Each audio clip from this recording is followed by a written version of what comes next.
Hey guys, I'm back out here working on this thing again today. If you remember what it looked like before, the frame was like this.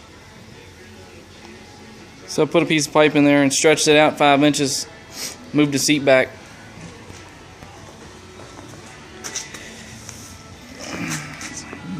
So I cut the tabs off of here, moved the tab, see I welded a new one there. So I stretched it back. So I think it looks a lot better. Looks a lot better that way. I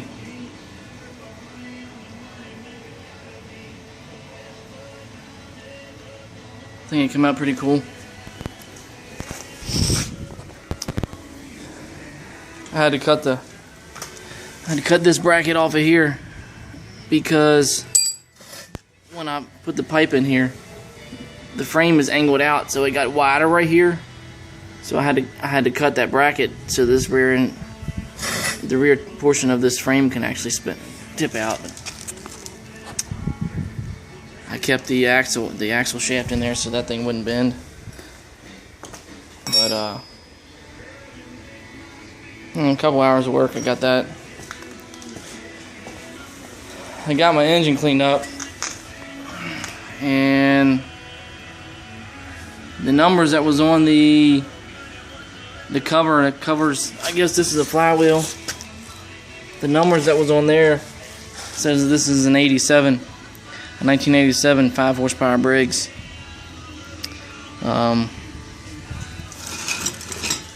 That bike originally come with a 3.5 Tecumseh engine, so this piece and the air filter is from the Tecumseh.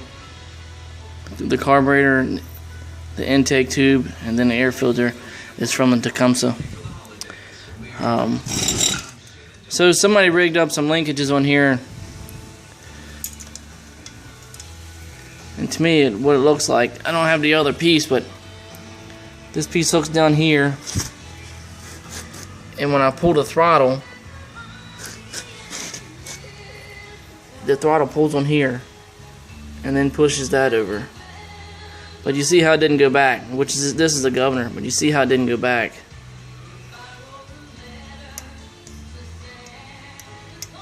So I made this other piece because it didn't have a guard on it. I don't want to lose this thing, so try to get it back in here. It didn't have a guard on it for the clutch and the chain.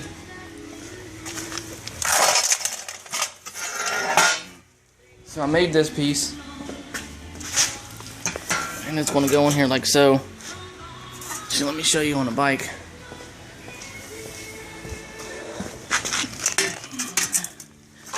And this is off of like a I don't know, 60s bicycle or something. But I think the design of it looks pretty cool. I filled that hole in, and then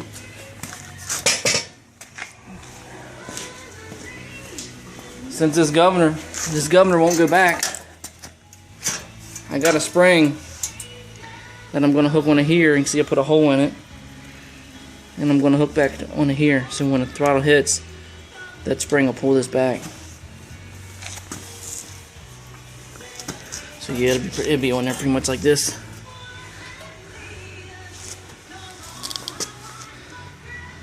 I think the design, the shape of this thing, it's got a reveal right there. It's got another reveal right here. So I'm gonna put a little bit of body filler on this thing, smooth that out, but keep that inner circle in there. I like the way that looks. Shoot some primer on it, and sand it down a little bit, call it a day. I think it looks good. Give it an interesting look on the side of it. But I'm about done with modifications, I think.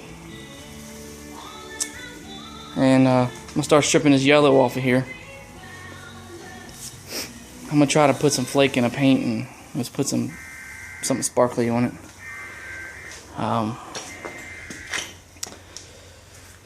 gonna try to tear that seat apart real easy and unsew it and lay the material, use it as templates so I can get some other material and see if I can sew up a piece.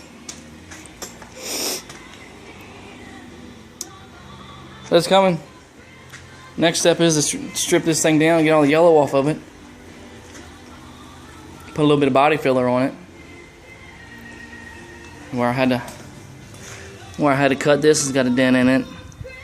So smooth that stuff out.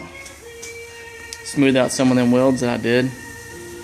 And paint it and put it back together.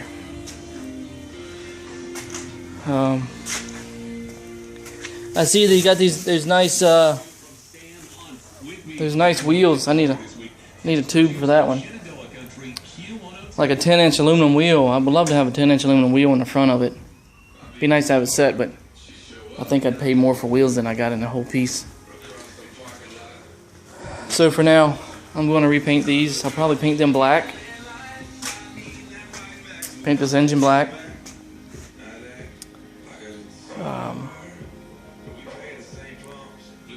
I don't know. I need to clean that piece up. What they call it is a jack shaft. So, all right, guys. Let me clean up here. I'm gonna get out of here for today. Have a good one.